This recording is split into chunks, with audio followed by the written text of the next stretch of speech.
सत्संग के अंदर बहुत से हिदायत देनी पड़ती है। तो ये सुमन करने से भी अगर शक्ल नहीं बदलती है तो आपके ओरिजिनल गुरुजी और ओरिजिनल गॉड है। कहते ही सतगुरु की शरण में आके फिर धर्मराज का भी डर नहीं। यम के दूत की तो बातें छोड़ो तुम। तो पुण्यात्माओं, उस झोपड़ी में बैठे व्यक्ति का और कपड़ा बुनने वाला और उसके 64 लाख से सो जाना और हमारी समझ में नहीं आए कि ये भगवान है, गले नहीं उतरी कि यूं भगवान हो सकता है। और भगवान सींगा आड़ा होया करे, जिसका सींग शांग लग रहे हो या बंदूक बंदाख ले रखी हो। अरे जो दुख आप पर आपत्ति आई और दूर कर दी मालिक ने, और ऐसी भक्ति दी, आपका सारा सुख दे दिया। सब जो भी शरण में आए थे गिनती नहीं कर सकते इतने सुख दिए दाता ने। और लेकिन उन सिरफरों के बकाए हुए ये कह दिया करते, नहीं यो तो वैसे सिद्ध पुरुष है, कोई सिद्धि शादी जानता है, ये भगवान थोड़ा ही हो सकता है। वह हम मान्य करते भगवान श्री राम और श्री कृष्ण, जिसके हाथ में तीर, सुदर्शन चक्र और हनुमान जी के पास गदा और माता लेरी 8 हाथों में हथियार, तो हम इसे ईशान भगवान मानना थे। यह बुद्धि पर पत्थर पड़ रहे थे, इसी कारण से हम फैल रहे। तो हम उसी समय इसलिए मार खा गए कि हमने भगवान को भगवान नहीं माना। तो परमात्मा एक वाणी लिखकर गए हैं कि गुरु मानुष कर, परमात्मा बताते हैं कि गुरु गोविंद कर जानियो, रहियो शब्द समाए, मिले जब दंडवत बंदगी, नहीं पल पल ध्यान लगावे। गुरु जी को गोविंद कर मानना, भगवान मानकर उसके साथ व्यवहार करना, ट्रीट करना। गुरु गोविंद कर जानियो और चलियो आज्ञा माँ, मिले तो दंडवत बंदगी, नहीं तो पल पल ध्यान लगा। जब भी आपको मिले दंडवत प्रणाम करें और गुरु जी को परमात्मा मानना। वो खुद तो भगवान थे ही, लेकिन अब अपने दास को भेजा है परमात्मा ने, तो इसलिए कि आपका जो स्वभाव है, आपका जो भाव है वो बना रहेगा। जैसे गणित के अंदर एक प्रश्न आता था ब्याज का, ऋण का, तो उसमें मूलधन ज्ञात करना होता था। मूलधन तो होता था वो करोड़ों और अरबों रुपए का। उस करोड़ों और अरबों रुपए के मूलधन को प्राप्त करने के लिए मानना पड़ता है, मान लीजिए मूलधन 100 रुपये। वो 100 रुपये मूलधन नहीं है, लेकिन वो सपोज करना पड़ेगा उस प्रॉब्लम को सोल्व करने के लिए। तो ये समझ लेना पुण्यात्माओं, परमात्मा की वाणी है कि गुरु गोविंद कर जानियो और रहियो आज्ञा माही, मिले तो दंडवत बंदगी, नहीं पल पल ध्यान लगाए। अब जैसे आप यहाँ से जाओगे शरीर छोड़ के, ये तो छूटेगा, आपको मालूम है सबको। हम चाहते तो नहीं है कभी मृत्यु हो, लेकिन या तो होगी वो मालिक के आधार पे है। अब तो आप भक्त हो गए, आपकी मृत्यु तो भगवान कबीर साहब के हाथ में है। आप कहोगे तब होगी, कई बार कह लोगे जब होगी। अब काल नहीं मार सकता आपको, अकाल मृत्यु नहीं मर सकते आप, अगर नियम ठीक रखोगे।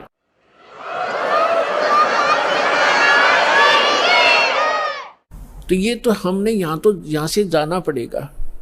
जब आप यहाँ शरीर छोड़कर जाओगे तो ऊपर जाकर के जहां भी आप देखोगे ये दास के रूप में वो कबीर परमेश्वर आपको खड़े दिखाई देंगे। और जो काल के दूत यहाँ संत आए हैं उनके रूप में वो काल उनका रूप होगा, लेकिन काल उनके संत के रूप में खड़े दिखेंगे।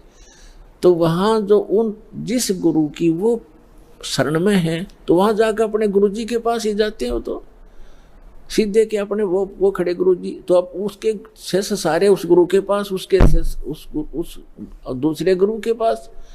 तो वहाँ काल भी आता है जो उसने संत भेज रखा है इन जीवों का नाश करने के लिए, और परमात्मा आता स्वयं जिसने अपना संत भेज रखा है जीवों का विकास करने के लिए। तो इस दास के रूप में आपको वहाँ परमात्मा मिलेंगे।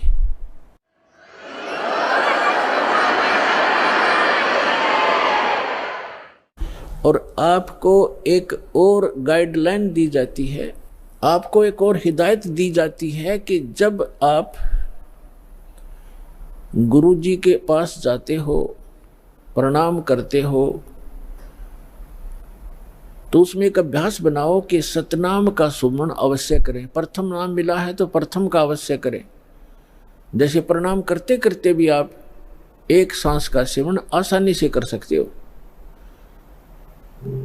और उससे क्या होगा, जैसे यहाँ तो आपका अभ्यास बना रहेगा, भक्ति तो करनी है, तो उससे क्या होगा, जैसे आप सतलोक वहाँ जाओगे, एक तिरकुटी, एक इंटरनेशनल एयरपोर्ट समझ लो तिरकुटी, जब वहाँ पहुँचोगे तो वहाँ आपको परमात्मा मिलेंगे इस दास के रूप में, और वहाँ काल भी धोखा देने के लिए इस दास का रूप बना सकता है।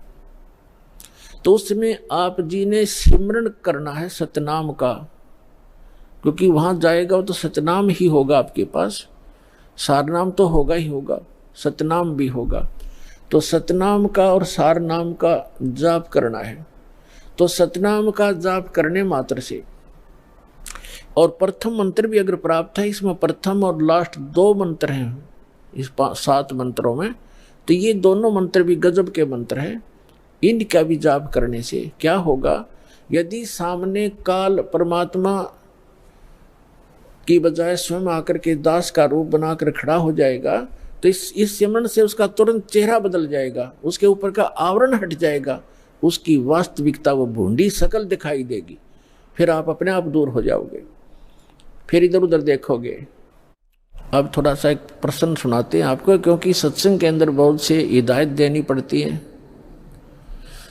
तो ये सुमन करने से भी अगर शकल नहीं बदलती है तो आपके ओरिजिनल गुरुजी और ओरिजिनल गॉड है। एक समय एक इंद्रमती नाम की एक रानी थी, चंद्र विजय राजा की।